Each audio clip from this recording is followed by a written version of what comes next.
Bismillahirrahmanirrahim. Assalamualaikum warahmatullahi wabarakatuh. Nama saya Hilmi Husna binti Muhammad Ramzan, nombor matrik 050502. Saya merupakan pelajar semester 6, Jasa Sarjana Muda Usuluddin dan Kaunseling. Pada hari ini, saya akan membentangkan satu tajuk bagi kertas kerja pendek atau Tasawuf Al-Muqarrar USI 31203. Subjek ini diajarkan oleh Ustaz Muhammad Saiful Bahri bin Abdullah.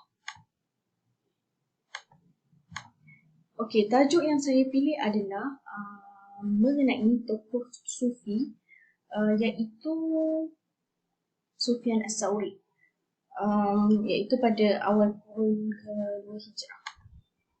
Muqaddimah, pendahuluan. Tasawuf merupakan salah satu ilmu Islam yang lahir daripada pemahaman terhadap Al-Quran dan hadis Rasulullah SAW.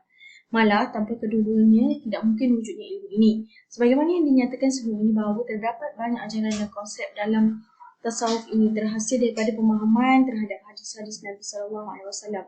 Malahan, terdapat beberapa karya yang mengandungi pertimbangan antara dua perkara ini, hadis dan tasawuf. Sama ada ia berupa karya hadis yang dihuraikan mengikut kecenderungan tasawuf, karya tasawuf yang banyak memuatkan hadis-hadis atau penekanan terhadap hadis-hadis tasawuf. Perkataan itu juga boleh dilihat pada identiti muhaddis atau cendekiawan hadis, dan dalam masa yang sama beliau adalah seorang yang mempunyai kecenderungan tasawuf. Okey, nama Sufyan As-Sauri ialah Sufyan bin Sa'id bin Masruq bin Habib bin Rafi' bin Abdullah, dan dipanggil pula dengan sebutan Abu Abdullah As-Sauri. Ia dilahirkan di Kufah pada tahun 96 Hijrah atau yang bertepatan dengan tahun 716 Masihi. Kematian Sufyan As-Sauri pada tahun 161 Hijrah atau 777 Masihi. Dia tercatat sebagai salah seorang tokoh hadis Sufi yang masyhur pada awal kurun ke-2 Hijrah. Dia juga merupakan imam dalam bidang hadis dan juga bidang keilmuan lainnya. Sufyan As-Sauri juga merupakan seorang mujtahid, hafiz dan ahli fiqh. Dia dinilai setara dengan para imam fiqh yang empat, iaitu Imam Abu Hanifah, Imam Malik, Imam Syafi'i dan Imam Ahmad bin Hanbal. Guru-guru beliau ialah di Kufah, Abi Ishaq Al-Syaibani, Ismail bin Abi Khalid, Hamad bin Abi Sulaiman, Abi Malik Al-Syaja'i, Tariq bin Abdullah Ar-Rahman. Di Basrah pula, guru-guru beliau adalah Ziyad bin Ilaqa, Sulaiman Al-Taimi, Ibrahim bin Maisara, Daud bin Abi Hind, Yusuf bin Ubaid. Di Hijaz, guru-guru beliau Zaid bin Aslam, Ayub bin Musa, Abi Zannat, Hisham bin Urwah, Yahya bin Sa'id Al-Ansari. Imam Sufyan As-Sauri ni selalu disanjungi oleh para ulama. Jadi apa yang pandangan ulama terhadap Imam Sufyan As-Sauri ialah Imam Sufyan As-Sauri ini memiliki sifat ahli sufi, antaranya wara' atau sangat hati-hati dan zuhud. Ibn Khaldun menegaskan bahawa pada kurun ke-2 Hijrah dan seterusnya, masyarakat mula cenderung kepada urusan duniawi. Pada masa itu, nama sufi diberikan kepada mereka yang cenderung kepada ibadah. Pada masa itu, Sufyan As-Sauri merupakan salah seorang ahli sufi yang dikenali. Tambahan, Al-Qushayri berpandangan kebangkitan tasawuf bermula sebelum 200 Hijrah.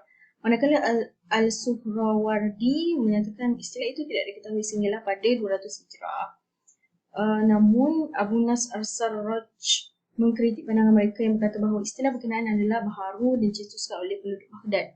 Menurut beliau, istilah sufi ditemui seawal zaman Al-Hasan Al-Basri yang pernah berguru dengan beberapa sahabat Nabi SAW. Diriwayatkan, beliau pernah berkata, "Aku telah melihat seorang sufi melalui tawaf. Oleh itu, aku memberinya sesuatu, tapi ditolaknya." Dan dia berkata, "Aku telah melihat 4 dawanik, iaitu duit, shilling perak kecil." Di kalangan bidang hadis, Sufyan As-Sauri adalah salah seorang yang mendapat penilaian istimewa dan diakui.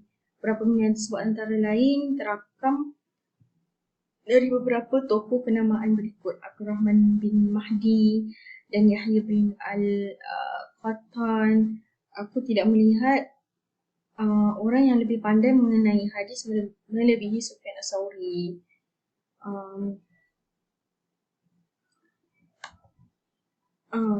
Yahya bin Ma'in, dia kata, dia memberi pandangan tentang Imam Sufyan Ats-Tsauri ni, tidak ada yang lebih tahu mengenai hadis dan diriwayatkan dari Abu Ishaq yang melebihi pengetahuan Sufyan. Demikian pula mengenai hadis dari jalur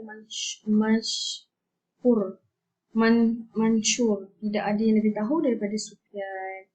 Jadi, sebagai kesimpulan, sebagai rumusan, Imam Sufyan Ats-Tsauri merupakan ahli sufi pada fasa kedua Hijriyah.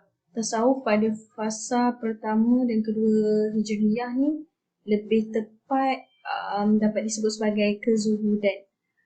Kesederhanaan kehidupan Nabi dianggap sebagai contoh jalan para zahid.